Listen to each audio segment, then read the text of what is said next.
Hello, I'm an investor and I want to know if I invest or not in the Walgreens.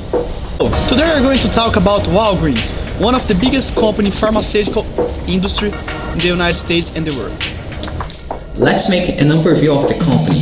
Well, the Walgreen company is an American company that operates at the second largest pharmacy store chain in the United States, behind only of CVS Health. The company is specialized in filling prescriptions, health and wellness products, health information and photo service. However, they also sell board games and food in their stores. The company was founded in Chicago, Illinois in 1901, and its headquarters is in Chicago suburb of Deerfield, Illinois. And currently the company has more than 8,000 stores throughout all 50 states of the United States. Okay, now that we have seen what Walgreens does and the size of it, we're going to talk about why we have chosen to not invest in Walgreens.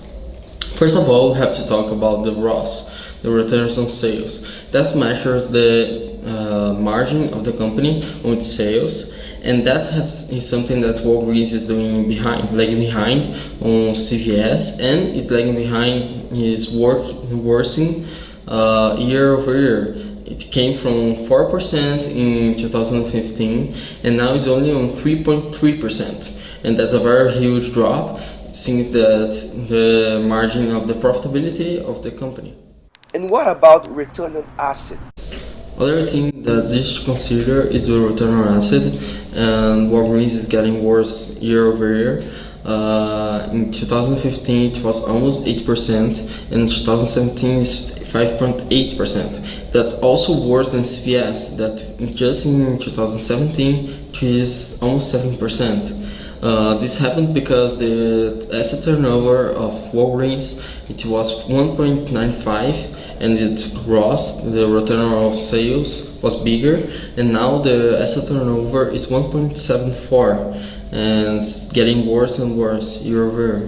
Other thing to consider is the financial leverage of the company, and Walgreens have been increasing the financial leverage from 2.2 to 2.41.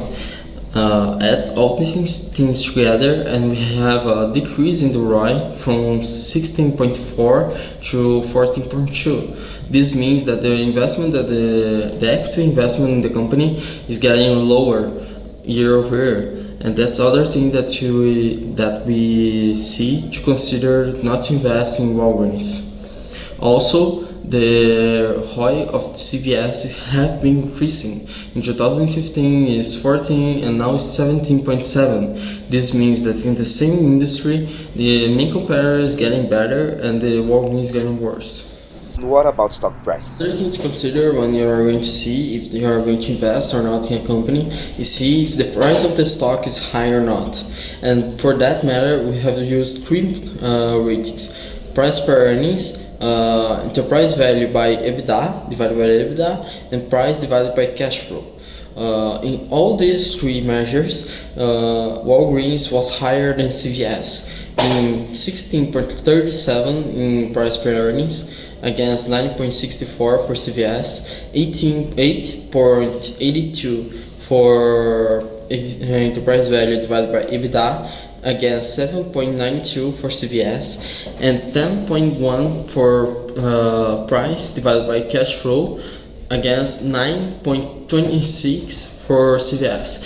This means that the stock for Walgreens is more expensive than the price of the stock for CVS. And as we have seen, the return for Walgreens is lower than the return for CVS. We also have to take a look on the free cash flow. In 2015 and 2016, the free cash flow from Walgreens was negative.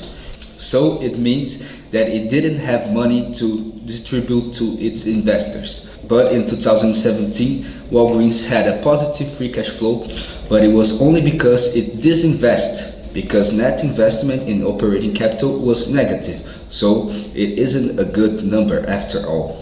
Things to consider are the WACC, the beta, and the capital asset pricing method that we are going to use to evaluate the risk for the company. The WACC for the Walgreens has remained constant at 8%. Even though they are not getting worse, their main competitor is lower. The WACC for CVS in 2017 is 5.67. This means that their cost of capital from Walgreens is higher. And what about risk? I'm going to use the capital asset pricing model in order to measure the risk of the company. And for that matter, the CAPM for Walgreens is 12.66%. This means that this is the least return that the Walgreens stock needs to have in order to be a good investment. On the other hand, CVS has 11.41% of the capital asset pricing model. This means that the CVS is less risky than Walgreens. Sum everything up, and we can say that Walgreens is not a good investment right now because not only it has a lower return over equity of 14.22 against 17.77 of its main competitor, but only is riskier than its main competitor. And for that matter, we don't think it's a good enterprise to invest.